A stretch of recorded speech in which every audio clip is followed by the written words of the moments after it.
Your body goes through an amazing healing process while fasting. No food equals healing. Let's walk through what is happening in your body hour by hour as you are fasting. Anything from sugar burning to longevity. And let me tell you, by hour 48, you're going to see that your body is in total healing mode. So let's dive in. But before we get started, I'm Dr. Nick Zyrowski, and thanks for hanging out with me in today's video. We're going to first start with hours 0 through 4, meaning that you just ate your last meal, you're going into a fast. What is currently happening in your body? And it's important to understand this so you can understand the importance of fasting as we move through these different hour marks.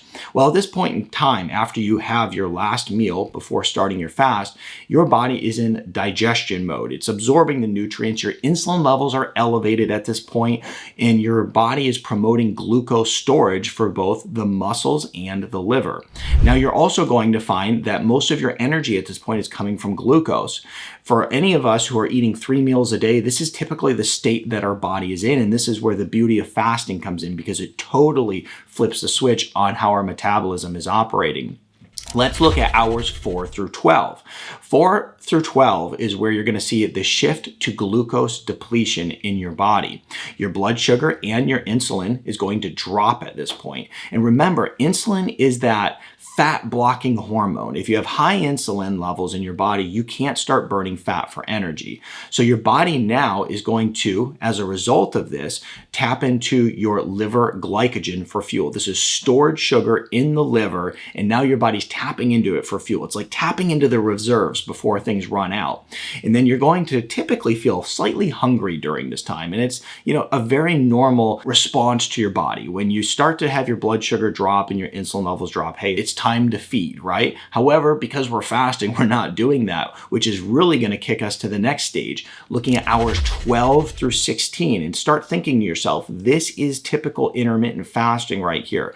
If you're fasting for 16 hours, eating for 8 hours on a daily basis, these are some of the results that you're getting. So as fat burning really kicks in, you're going to find that insulin drops significantly, and this is going to allow for that fat to start breaking down. Your liver starts converting fat into ketones, meaning that your liver is converting fat into a usable fuel for your body. And then you're going to get a mild increase in growth hormone during this time, and your autophagy process in your body is starting to really kickstart here. This is the cellular repair mode. Now, remember, this is typical intermittent fasting. So now you can see the benefit of intermittent fasting on a regular basis, because you start to make that metabolic switch on a day-to-day basis if you are intermittent fasting. Let's move on to hours 16 through 24. But before we get there, I really want to make an important point. We oftentimes hear of these changes happening in our body while we're fasting hour by hour. We want to know exactly what's happening, right? I will tell you that hours will vary, okay? Let me draw some contrast here between a healthy person and an unhealthy person. If you have a well-trained athlete, what they're going to find is that they start to really check these boxes, and these changes start happening in their body quite quickly, potentially even faster than I'm mentioning here in this video. And then let's take a type 2 diabetic, someone who's very metabolically unhealthy. You may lag several hours. These changes that I'm talking about may lag because of the state of your current health. So the average person is going to fall into the category of where I am talking today as far as the hour mark goes. The average person isn't a well-trained athlete. The average person isn't a type 2 diabetic. So the average person will fall into this category. However, if you've heard that hours vary a little bit from some of the things I'm mentioning, don't be alarmed by that. It's just simply one person to the next. And your body may vary a little bit from what I'm talking about today too, but for the most part, this is spot on. Let's look at hours 16 to 24. Let's say you're doing a 24-hour fast. Get your mind turning as to why you might do a 24-hour fast in order to help you. Now, this is where ketosis is really going to begin for most people. Glycogen stores are now going to be running very low. Remember that stored sugar in the body? And it was the last-ditch effort to be able to operate on sugar for your body. Now we're really running low, and we have to make a switch. So what happens is ketone production starts to rise. The fats are now being broken down into ketones. Ketone production rises up, and now your brain and your muscles are starting to run on ketones. Now, hunger hormones like ghrelin typically spike at this point in time. If you've ever done a 24-hour fast, you'll realize that, like, well, you have this huge spike in hunger, but then it declines rapidly, meaning that when you go beyond the 24 hours, typically you're not going to feel hunger at all. It really doesn't bother you a whole lot. And this is why anybody who's doing a 2-day fast, 3-day fast, 4-day fast, they typically get to a point where like, yeah, I'm not even hungry. It doesn't even matter at this point. You're going to find that you have a lot of mental clarity during this time. And you're also going to find that you're really starting to tap into some fat burning. So, you know, a 24-hour fast is pretty useful on a weekly basis in order to get these benefits in your body. But let's move on from that. Let's move into the 24 to 36 hour fast. And this is where you're going to get that deep metabolic shift. This is where your body is going to be in full ketosis. I recently just did a 3-day fast, and I will tell you that after that 24-hour mark, I had some symptoms of keto flu. Didn't like it very much, but it was there. So full ketosis is going to be typically where your body's at.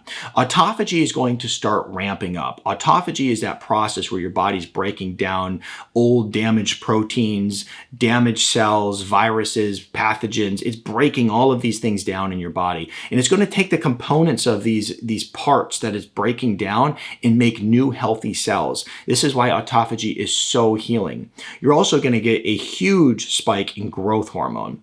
Your growth hormone can spike up to 5 times what it is on average during this time, during the fast. And as a result of that, guess what happens? Inflammation markers drop, and inflammation drops incredibly at this point. This is why anybody who's feeling a lot of pain and discomfort in their joints and they hurt, now you start to feel a lot better. This is also where gut healing is really going to start to take place. So at this point, we got some really powerful healing processes going on in your body. At this point too, you may feel a little bit of fatigue. You may feel like, you know, you're just, energy's running out. It's very important to make sure at this point in the fast, lots of water is being drank on a regular basis, and also you're staying very well hydrated with electrolytes. So water, electrolytes at this time. Now, hours 36 to 48. Get your mind turning here. 48-hour fast. This is something that I like to do maybe every other week, throw a 48-hour fast in. What would be happening at this time beyond all the benefits that we already talked about?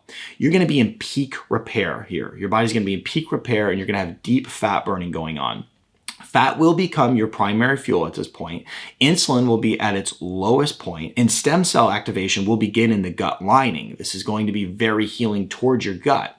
You're also going to find that your mitochondria, the powerhouse of your cell, starts to become cleaned up as well. And this is typically referred to as mitophagy. This is important because a lot of diseases today in our modern time are being looked at as mitochondrial issues, okay? So if we can clean up the powerhouse of the cell, this is very beneficial.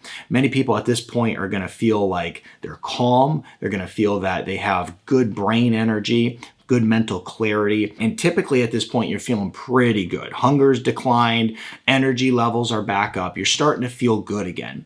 Now, I also want to point out here, and this is important, that typically 48 hours is considered like the perfect fast. So if you're anybody who's just trying to get some benefits of fasting and constantly put yourself in a good healing state, then the 48-hour fast on a bi-weekly basis is fantastic, okay? You don't have to go into these really deep fasts regularly, but these 48-hour fasts are really good in order to just keep you on the straight and narrow and promote longevity and healing in your body.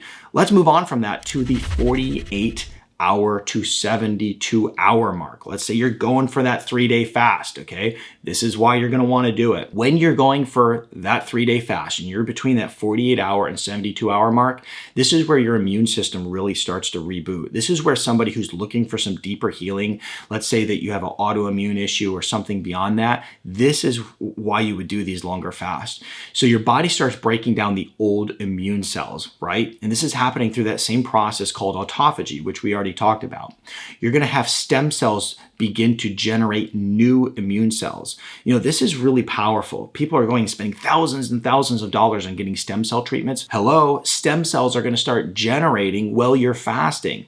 Now you're going to find that inflammation continues to drop. You're going to find that things like IGF-1, which is chronically raised in a lot of people and leads to problems like cancer and advanced aging, well, essentially that starts to balance out as well. So this phase overall between the 48-hour and 72-hour mark is great for gut healing, immune cells, and also metabolic repair. Now let's look at the 72-hour and beyond, right? I'd call this advanced fasting. If you're doing 3 days, you're really putting some effort in, but if you're going beyond 72 hours, you are really trying to accomplish some very deep healing in your body, and there's a lot of benefits to it. Your body at this point is in full regenerative mode, and this is going to be used typically therapeutically, as mentioned before. You're going to get profound stem cell production. You're going to reset your immune system. You're going to get a huge increase in brain-derived neurotrophic factor, which is very good for brain support and also healing your brain.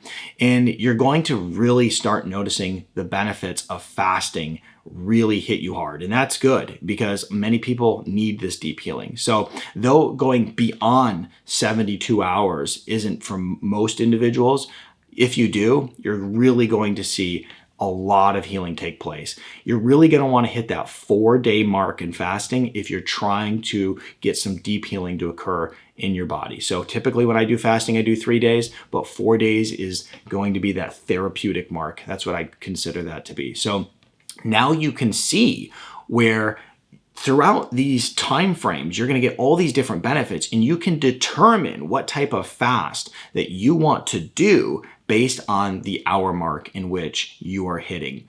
And now at this point in time during your fast, remember, you're going to start thinking about refeeding, and remember that your digestive enzymes are very low at this point. So when you eat, it's going to be a little bit harder on your body to start breaking down that food, okay? Not that it's going to be bad or anything, but you just don't want to have some enormous meal that is going to be hard to digest. We're thinking of foods that are very easy to digest, some simple proteins, some steamed vegetables, some fruits, that sort of thing. These are going to be the ways that you want to break your fast, but not with a very highly processed food or anything else. Digestive enzymes are low. We want to start eating slowly and then increase the food that we're eating over the next day or two in order to get us back to a normal eating schedule. I also would highly recommend that you go back into eating 3 meals a day at this point if you've done a 72-hour fast or beyond, because you need to tell your body that you're not starving. If you go out of a 72-hour fast and you start going into like more fasting, you really can trigger that mechanism in your body that makes your body think it's starving. So though we did fasting, we also need to do feasting. So we come out of fasting slowly and into feasting, and then you can go back into fasting after that. So these are the ways that you're going to improve your health, and this is what is going to happen as you are going through the stages of improving your health naturally through fasting. I'm Dr. Nick Zyrowski, and if you enjoyed this video, I think you'll love this one over here next.